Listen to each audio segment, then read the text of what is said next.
Hey everybody, and welcome back to another Wi-Fi battle.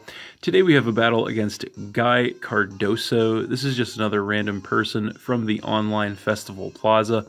And as you can see, he has a very cool team there, which should make for another good match. So we're going to get right into it.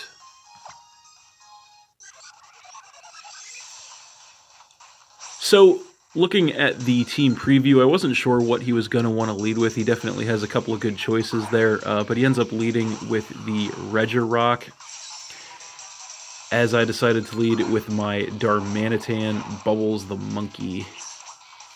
So, I'm just going to go straight for a U-turn to go ahead and get some chip damage, and of course the mandatory switch to go ahead and scout him, see what he wants to do. And off of that, I am going to come in with my Galvantula Spider-Man, predicting an entry hazard on his side, which he does go for the Stealth Rock to get that set up on me early, which isn't good, but I do get a mandatory switch, which was not bad, as he is going to regain some health with the leftovers. So this turn I am just going to go for the Sticky Web to get the entry hazard of my own set up on his side of the field, as he is going to go for a Rock Slide in return. And that is going to knock me all the way down to my Focus Sash, but I do survive because of it. And then he is going to regain some more health with the leftovers, putting him back up to full. So this turn, I am just going to go for a Thunder to try and get as much damage as possible on this thing. It is going to take him down by a little less than half, which was not too bad. And then he is going to go for the Toxic in return, probably predicting a switch on my side. So he is going to land that to badly poison me.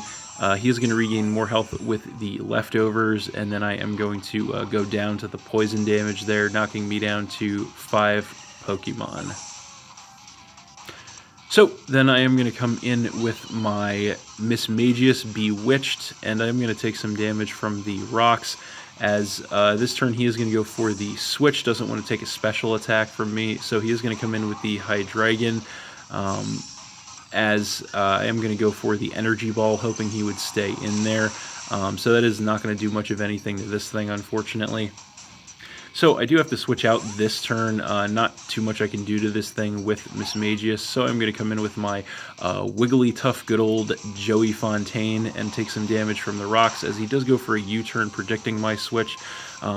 He is going to get a little bit of chip damage and of course the mandatory switch, and off of that he is going to come in with the Venusaur. And then he is going to have his speed lowered from the Sticky Web, of course, which is nice for me. And then I am going to regain some health with the leftovers. So I'm going to go for a switch here. I don't want to take a poison attack from this thing, so I'm going to come in with my Drapion Scorpio, and I'm going to take some damage from the rocks, as he does go for the Mega Evolution into Mega Venusaur. And he is actually just going to go for the Leech Seed to go ahead and get that set up on me, which was kind of unfortunate. I'm going to be losing some health from that at the end of the turn, which does suck. So I'm going to go for the switch here. I don't want to lose any more health off the Drapion just yet, so I'm going to come back in with the Mismagius and take some damage from the rocks, as he actually switches out as well directly into the Regirock. So he is going to regain some more health with the leftovers then. He is not going to have his speed lowered thanks to the ability. So he is going to go for the switch once again back into the Hydreigon, which does kind of wall me off here, unfortunately. I am just going to go for a Shadow Ball to get some damage on whatever he throws in. Not going to do too much to the Hydreigon. So this turn I do have to switch out once again, unfortunately, directly back into my Drapion this time. I am going to take some damage from the rocks, as he is going to U-turn once more, which is going to put me to about half health, and he is going to get that mandatory switch once again, and this time come in with the Terrakion. And he is going to get the speed reduction off the Sticky Web as well, which was nice for me. But he actually still outspeeds me this turn, which is confirmation that he is Choice Scarf, so that's good information. I'm just going to go for an Earthquake in return, since he actually does miss the Stone Edge, which does leave him at about a quarter health. So he is going to switch out once again this turn, probably predicting my switch since I know he is locked into the Stone Edge. So he does come back in with the Hydreigon, as I do switch back this time into my Quagsire, of course Quagmire, and I am going to regain the health that I just took from the Stealth Rock damage there with the leftovers. So he is going to U-turn once more with the Hydreigon again to get chip damage and the mandatory switch. And this time he is going to come in with the Venusaur, as he does have his speed lowered by the Sticky Web. I am going to go for the Ice Punch, just in case he decided to switch. Not going to do much of anything to this thing thanks to the thick fat ability, but I do end up getting the freeze off of that, which was really nice for me. I'm going to regain some health with the leftovers there. And this turn I am going to go for the switch, once again directly into my Drapion, thinking this might be a good time to set up. I'm going to take more damage from the rocks, as he is still frozen this turn, nothing he can do.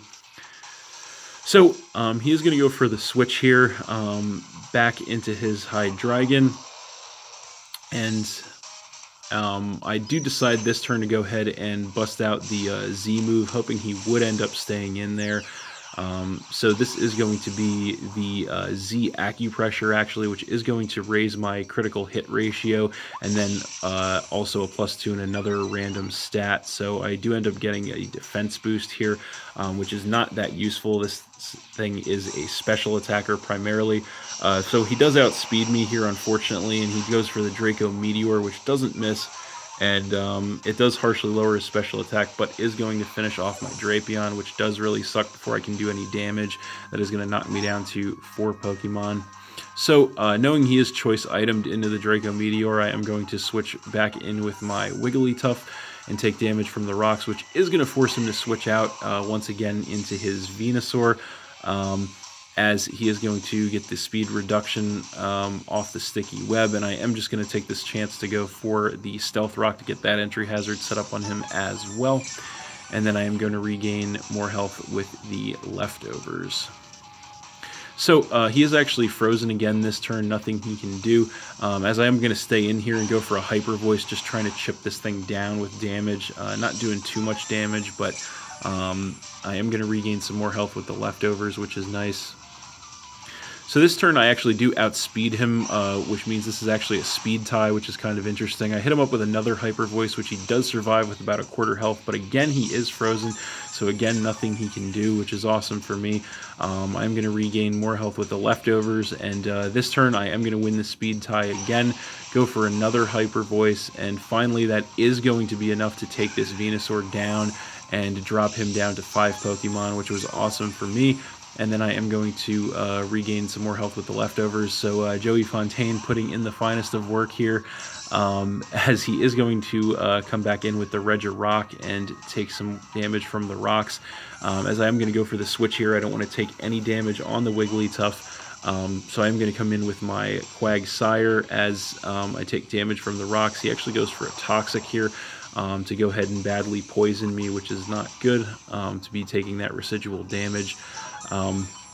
So he is going to regain more health with the leftovers there, and then I'm also going to regain more health with the leftovers and then take some damage from the poison.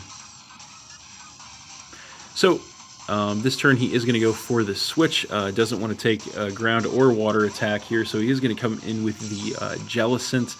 And he is going to get the speed lowered from the Sticky Web and take some damage from the rocks, as I did go for the Waterfall, unfortunately, hoping he would stay in there. So not going to do anything to this thing thanks to the Water Absorb. I'm going to regain more health with the leftovers and then take some more damage from the poison.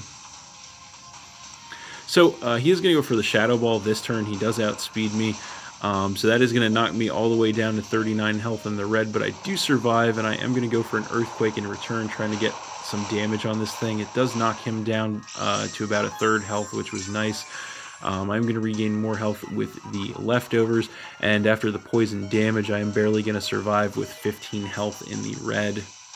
So he is going to go for the switch this turn into his Mandibuzz, probably just thinking I am going to go down to the poison damage. So he does take damage from the rocks, as I actually am going to go for the recover instead to try and save my Quagsire. So that did work out since he switched. That does put me back up over half thanks to the leftovers as well. But then I do take more damage from the poison, which leaves me with about a third of my health. So he's going to double switch me here, actually, probably predicting another Ice Punch or something, maybe a Waterfall. So he does come back in with the Jellicent, as he does get the speed reduction from the Sticky Web and the damage from the rocks. I do go for an Ice Punch here, which he is unfortunately going to survive in the red even after a crit on my side. So I do regain more health from the leftovers, and then after the poison damage, I do barely survive that with 32 health. So I am going to go for the switch this turn. I want to try and save my Quagsire to either maybe recover or possibly for fodder later. I do come back in with my Wigglytuff, take the rocks damage as he does Shadow Ball, so I do get the free switch there. Not going to do anything to me, as I do regain more health with the leftovers. So this turn he is going to switch out once again. Nothing he can do to me with the Jellicent probably, so he does come back in with the Regirock and take damage from the rocks, as I do go for a Dazzling Gleam here, which he does just survive in the red, unfortunately, and then he does regain some more health with the leftovers, as I do as well. So this turn I am going to switch out again. I am trying to keep my Wigglytuff healthy for later on in the game for the rest of his Pokemon. I am going to come back in with my Quagsire as fodder at this point. He does go for a Toxic once again, so not going to do anything to me there, as we are both going to once again regain health from the leftovers, and then I'm going to take damage from the poison, which does leave me back with 20 health once again. So he is going to outspeed me here, which is kind of unfortunately. He is going to go for an Earthquake, and finally that is going to be enough to finish off my Quagsire, dropping me down to 3 Pokemon, as he is going to regain even more health from the leftovers. So then I am going to come back in with Mismagius, and again take more damage from the rocks, and that is going to force him to switch out once again. Doesn't want to take a special attack, so he is going to come in with the Mandibuzz, as he does take more damage from the rocks. I did just go for an Energy Ball, so that does knock him down to about a quarter health. So this turn I am going to outspeed him. I am just going to go straight for a Power Gem, hoping it'll be enough to take him out. And fortunately, that is going to be enough to finish off the Mandibuzz, dropping him down to 4 Pokemon. So then he is going to come back in with Hydreigon and take more damage from the rocks, leaving him at about half health. He is just going to go for a U-turn here. I actually stayed in predicting he would U-turn, since he has been doing that every turn. So not going to do much damage to me there, and off the mandatory switch he is just going to come back in with the Jellicent as fodder, because he, after the speed reduction from the webs, is going to actually go down to the Stealth Rock damage there, which was nice. That is going to knock him down to 3 Pokemon. So I did just go for a Power Gem there, not going to do anything. So then he is going to come back in with the Hydreigon again, take more damage from the rocks, and this turn I am going to go for the switch, predicting that he would predict me to stay in finally this turn after the last prediction. So I am going to come back in with the Wigglytuff, as he does go for the Dark Pulse, which is not going to do too much damage to me, and then I am going to regain more health with the leftovers. So he is going to go for the switch once again this turn. Again, choice itemed into the Dark Pulse. So he's going to come in with the Regirock, basically as fodder at this point. He does take more damage from the rocks. I do go for a Dazzling Gleam, which is going to be enough to finish this thing off finally and drop him down to 2 Pokemon, as I do regain more health with the leftovers. So then he is going to come back in with Terrakion, and he does get the speed reduction off the Sticky Web and take the damage from the rocks as well. And I am going to go for the switch once again here. I want to try and keep the Wigglytuff healthy, so I am going to switch in with my Mismagius as fodder. I am going to take damage from the rocks. He goes for the Rock Slide and actually misses, which was really unlucky on his side, because now I can actually outspeed him this turn, go for the Shadow Ball, and actually take out the Terrakion, dropping him down to 1 Pokemon. So pretty nice turn of events for me. So finally he does come back in with the Hydreigon and take more damage from the rocks. And he does have to choose something to lock himself into here, so it is going to be Dark Pulse. I'm just going to stay in there and let him take me out and drop me down to just 2 Pokemon, but that's okay, since now that I know what he's locked into. I'm going to come in with my Darmanitan and take damage from the rocks, as he still outspeeds me, despite both of us being Choice Scarf, but he hits me with a Dark Pulse. I do survive that in the red with 16 health, which is going to let me go for a superpower in return to finish off the Hydreigon, and that is game. So I won that one 2-0 against Gui Cardoso, but that was a really good match, very hard fought, very close. Thanks for watching again, everybody. Hope you all enjoyed. Please hit that like button, leave a comment, and or subscribe if you did enjoy, and stay tuned for more new battles in the future. So that's it, and we'll see you next time.